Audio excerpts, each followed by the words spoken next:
Children, today we are going to study about the grid reference. When the grid reference is given, how can we read it? In a grid, the name of the cell comes from the lines that form in the southwestern corner. It consists of 4 digits and is the 4-figure grid reference.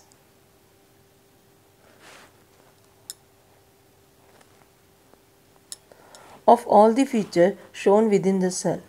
For example, in 1.1, the line numbered 20 and 28. From the southwestern corner of the X, you can work out with the 4-figure grid reference to this cell or any feature in the cell, say the pond or a house. Give the number of the easting forming the left side of the cell is 20. Give the number of the northing forming of the cell is 28. Put the number together. First is the easting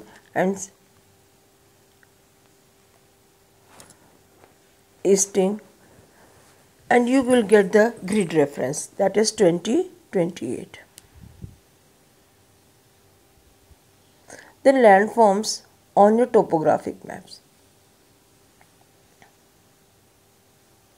There are many landforms on the topographic maps like mountains, valley, plateaus, all this. How we can identify the landforms?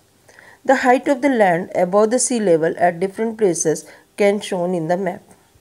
By studying such a map, it is possible to identify the landforms such as mountain, valley, plateau, plains in the given area. On a topographic map, the height of the land is shown by the various types of marking, spot height or the contours. First is the spot height. The height of any particular point is called an spot height. On a topographic map, the spot height is shown by a black dot marking the spot height and the number giving the height of the spot height above the sea level. In our country, the height is given in meters. Look at figure 1.2. It shows the part of a topographic map.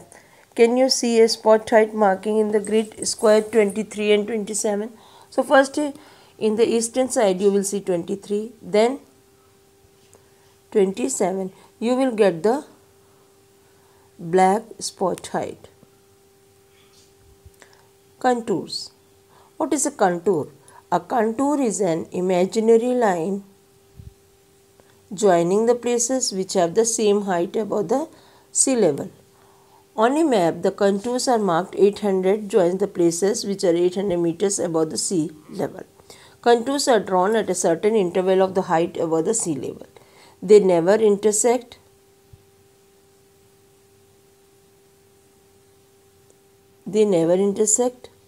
Or they don't touch where there is a break.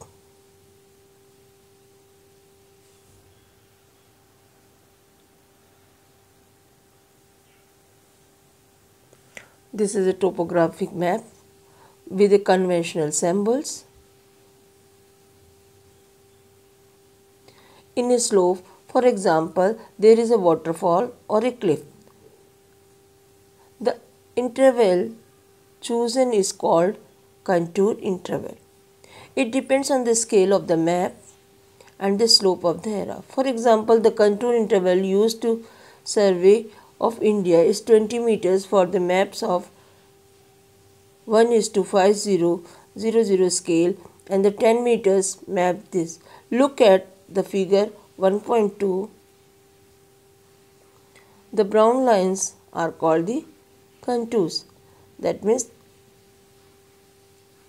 on a topographic map, you have seen the brown lines, they are called the contours.